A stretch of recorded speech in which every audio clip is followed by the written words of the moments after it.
Hey, I'm Marcos from Archery Park NZ. You're in our little workshop, and I thought we'd do a little video of how to set up one of these. It is a service we offer to our customers, but it's actually not that hard to do. It takes a bit of time and some tools, and we're going to go over what you need. So this is a Black Hunter takedown recurve, and what we're going to show in this video is how to get the fur rest on the shelf and a strike plate on the side, how to install a knock point, and if you need to know how to string it, well, we have a link to that video for you later. To get your Black Hunter bow, or actually any takedown recurve bow set up, initially you're going to need a few tools, very basic stuff. Some scissors, ideally sharp. A cutter definitely needs to be sharp. You will need a T-square to set your brace height and to measure your knock point height. You will need, I need to bring this really close to the camera, a little knock point like this, and you're going to need some knock point pliers. Let's get into it. First thing that we have to do is get the bow out of the box. We'll find some limbs. We'll put them aside for now. We find the riser, a string, an Allen key, and a small fur rest.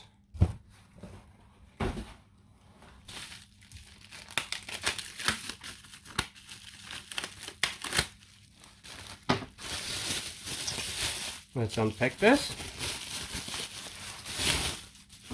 This is a right-hand bow. So riser is held in the left hand, shaft is on the left.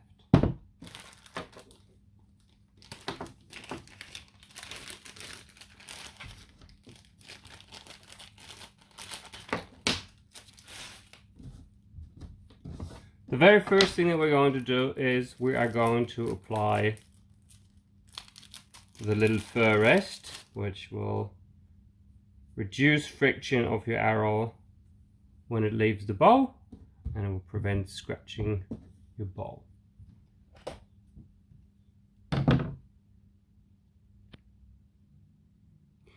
Here are the tools that we need. We need the riser, of course, a sharp knife, scissors, and the fur rest. Now, first thing you want to do is make sure that you know which way the grain of the hair goes, because we want the arrow to run along it. So here's how we do it. We'll stick that hard against the back of the riser, and then give it sort of ½ centimeter extra width and cut along it. This piece here will be on the shelf.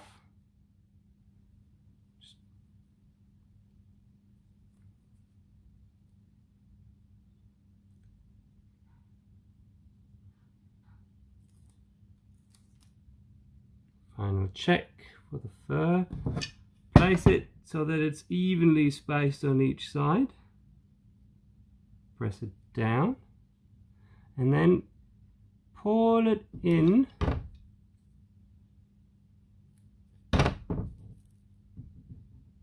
towards the side of the bow.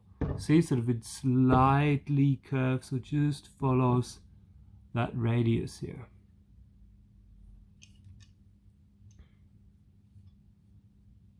Next, you're going to take a very sharp cutter, put a bit of tension on it, and follow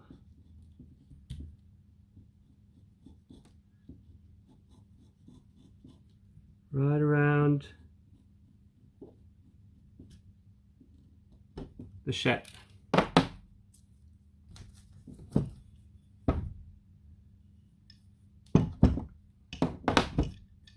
There's a little bit of the fur left, so just give it a careful trim.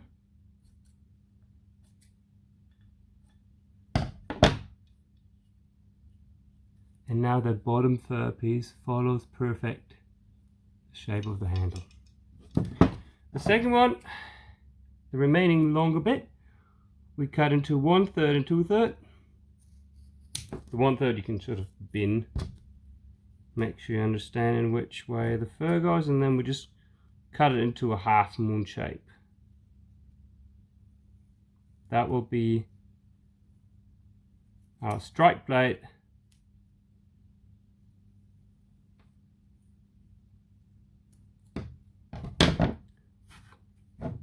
That will go on the side of the riser. And then, to make it real fancy, you want to cut out a little half moon again. Very, very gentle here.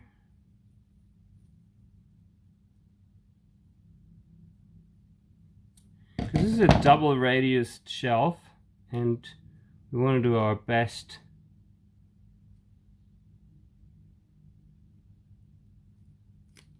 to follow that shape. Blow off any excess hair, press it right where it needs to go, and put it hard against it. Right! So there's no gap now between the fur rest on the shelf and the strike plate, and the arrow can run smoothly along this.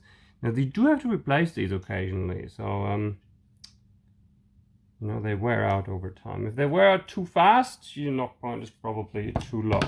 Which is a good segue in the next part, where we are going to set a knocking point on the bow. For the second part of the setup, we need to mount the limbs.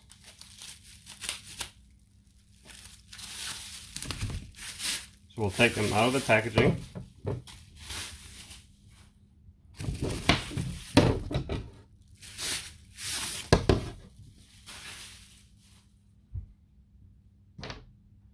We unscrew the bolts on the riser with the Allen key. We take them out completely on both sides.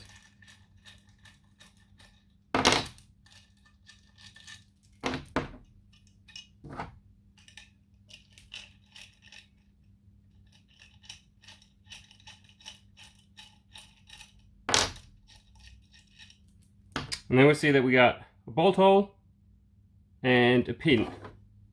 And we got two different shapes on the riser.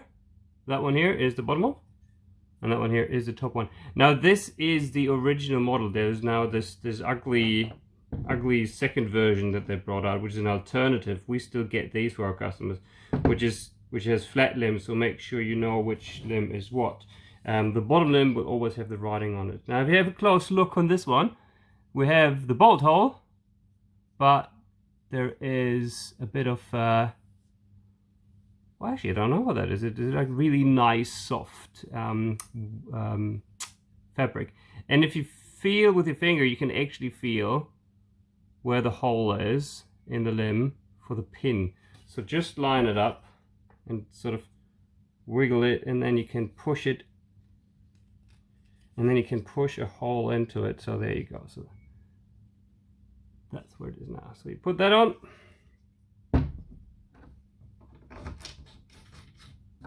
Then we got to put the limb bolt back in.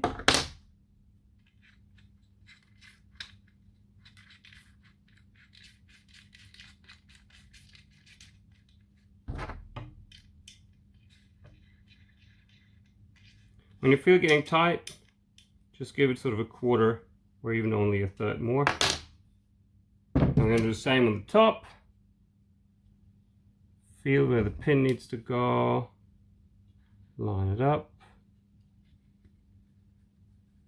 Push it on. Fix it.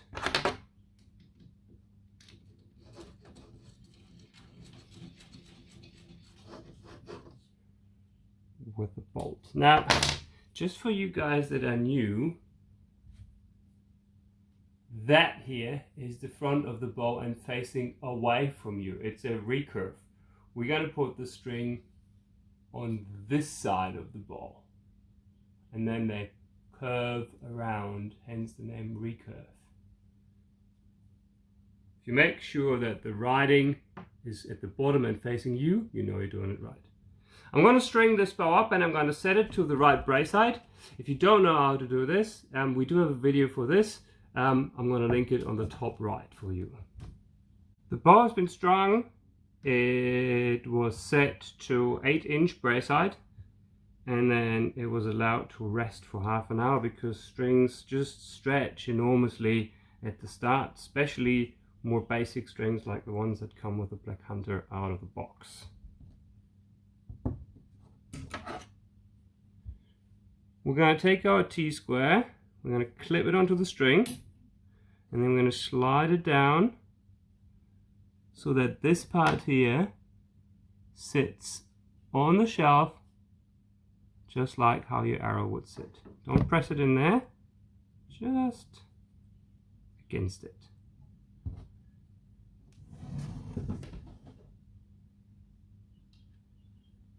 Take a knocking point, size M is perfect for the Black Hunter bows, a knocking point pliers. And then we're going to set this 11 millimeters above zero. I'm just going to pop this off and close it shut.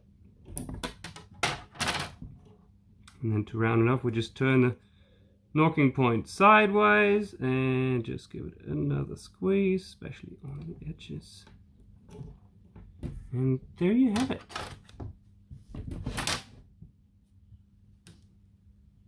It's basically ready to shoot. During your first 500 shots or so, the string will still stretch. So after each session, it will play off to measure your brace height, which is done by pressing the rear end into the deepest part of the handle and then checking it against where the string sits. And if you keep this between 7.5 and 8 inch for Black Hunter bow, you will be in the sweet spot. If you have a very long draw length, I suggest you be closer to the 7.5 inch for your brace height. All right, that's that. You have asked us to do this for you. The last step is we're gonna wax your string. Just take you some string wax, rub it over your string with 2 fingers.